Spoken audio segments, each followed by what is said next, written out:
Are you ready to dive into the burning questions that the Night Agent Season 3 must answer? Let's get started.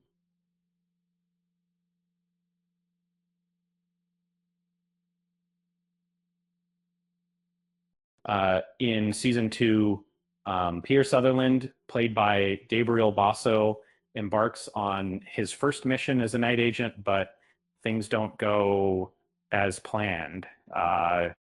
His partner is killed, and he becomes a target himself. Rose Larkin, portrayed by Lucian Buchanan, steps in to help Peter, but she finds herself in a tricky situation as well. As they work together to untangle the mess, Rose grows increasingly uneasy about Peter's choices as a night agent. And one of the biggest questions that Season 3 must answer is whether Peter is repeating his father's path. In Season 1, Peter seemed to be embarking on a fresh journey distinct from his father's path.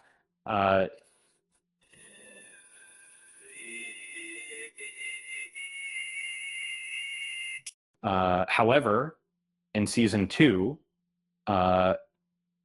Peter is compelled to make some tough decisions to secure Rose's safety. In an act of bravery, he decides to jeopardize his own career for her well-being.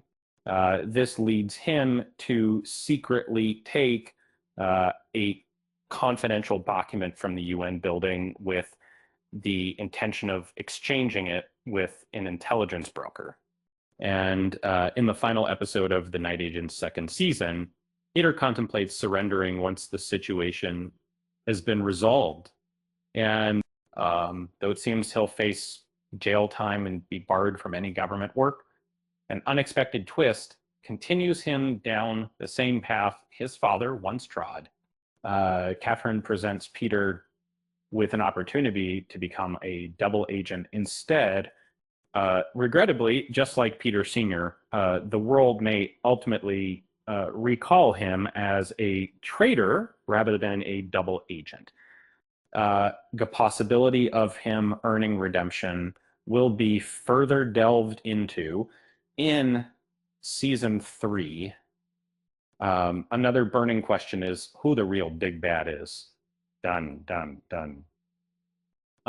At the climax of Season 2, it's revealed that the true antagonists have been hiding in plain sight. Throughout the season, Marcus and Victor Bala appeared as the main villains.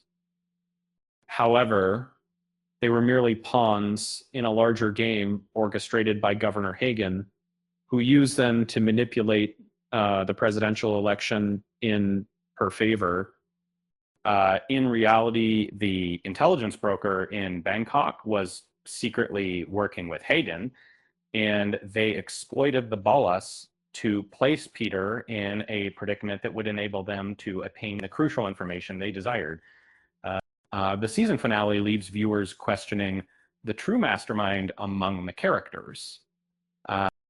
Jacob Monroe appears to possess cunning and intellect, but Hagen should not be dismissed as a potential major antagonist. The dynamics between these two have significantly shifted since their initial association. While Monroe orchestrated Hagen's rise to the presidency, it is uncertain if the former governor can truly be trusted. It remains unclear which of them will pose the greatest danger in Season 3, which, washing forward to the past, the elusive character, Jacob Monroe, consistently appears throughout the series. However, despite this frequent presence, the true identity of this individual remains shrouded in secrecy. In the world of the show, Monroe operates as something akin to a godfather figure, focusing on forging relationships and granting favors in return for loyalty. his business tactics become more evident in season 2. Yet the full extent of his power is yet to be fully uncovered. The audience can only surmise that he is a master strategist based on what they have seen so far in the series The Night Agent. There is much yet to discover about the character Monroe. So far, he has established connections that span from the White House to the Night Action, hinting at his long-standing presence in the game. Similarly, Hagen's backstory was briefly touched upon in one scene, leaving many aspects of his character skill unexplored.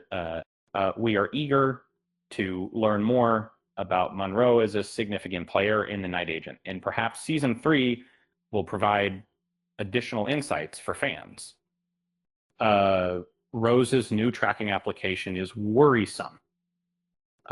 In season 2, Rose manages to secure a more advantageous agreement with the CEO of Adverse, who aims to market her version of the app to government bodies and international institutions.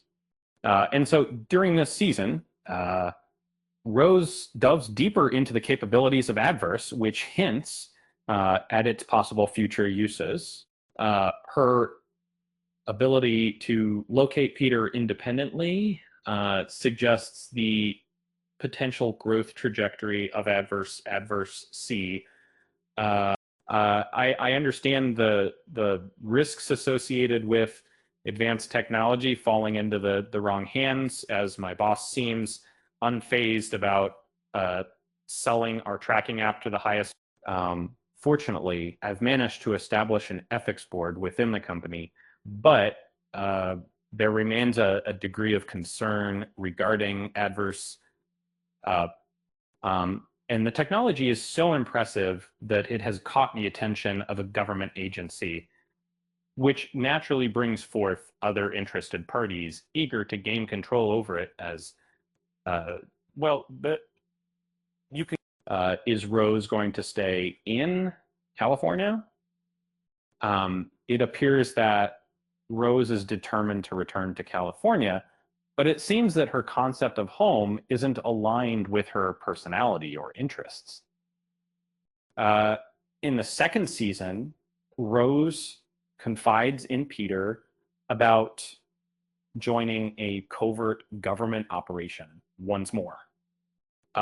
She's willing to risk her job, and surprisingly, her tranquil routine life doesn't suit her. Rose has been grappling with recurring nightmares, but being on a mission with Peter helps alleviate her fear. Rose's choice to disregard everything and return to California stirs up doubt, as her actions are puzzling given her close involvement with government affairs and her central role in conspiracies since the first season. Why doesn't Rose join the NSA? It appears that the sole hurdle preventing her from taking a federal job is her own mindset. Despite her strong attachment to California, she fears being exploited against Peter if she remains a civilian. Her only means of true safety seems to be joining a team dedicated to apprehending criminals. The second season hints at the moment when Rose might come to this realization. Did Peter and Rose really break up? The conclusion of season 2 leaves us questioning whether Peter and Rose are really over, as Rose appears to heed his advice and move on. But given their strong bond that developed throughout the second season, there's a good chance they might rekindle their relationship in season 3. If indeed they have parted ways, then we might expect a new love interest for Peter in the upcoming season, as Rose may not be present in collaboration. Rose and Peter function well. However, it's evident that Peter struggles without Rose by his side, and she appears more content with him. Yet their paths in life often diverge, and it's disturbing. Rose's following her experience with the government, Rose finds it challenging to agree with Peter's choices. Paradoxically, this situation also empowers her as a guiding force for the mission. As of now, there seems to be a greater likelihood of them parting ways, although fans are eagerly hoping for their reconciliation. What happened to Chelsea? In season 2 of The Night Agent, Chelsea unexpectedly appears, a role she didn't have in season 1, where she served as Maddie's bodyguard.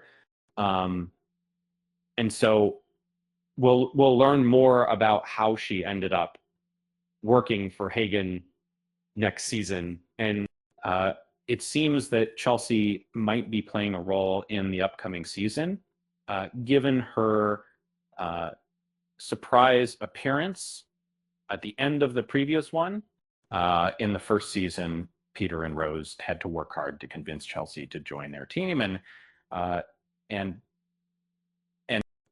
why does the intelligence broker want Peter?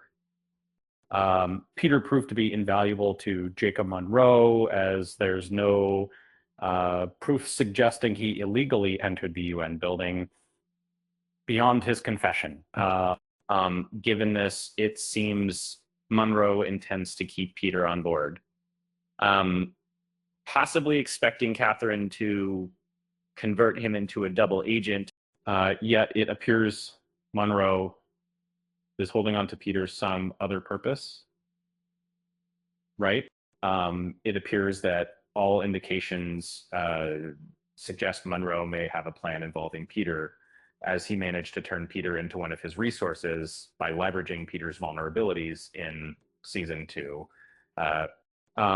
This in mind, it can be said that Monroe effectively controls Peter. Moreover, considering that Monroe and Rose are often seen together, there's a possibility that Monroe may have plans for Rose as well, due to their history of deviating from the norm in the actions taken by Monroe regarding Peter could potentially serve as the main focus of season 3. Is Rose going to be in season 3 at all? From where I stand, it appears that Rose's return in season 3 isn't definitive yet. With season 2 concluding with her starting a new chapter and finding herself, all the narrative threads seem to be hanging on Peter's end. Peter has been left pondering his next steps, and his only task is to stay patient until Monroe contacts him. This leaves him with plenty of time, but not much to do. Although Rose and Peter's stories may be connected, Rose's journey could potentially reach its end at any moment. Conversely, I get the sense that Peter still has a lot more ground to cover in his story. So there you have it. And the burning questions that The Night Agent season 3 must answer. Is there any? Don't forget to subscribe to our channel and hit the like button. And remember, life is like a box of chocolates. You never know what you're going to get. With that said, thanks for watching, and until next time.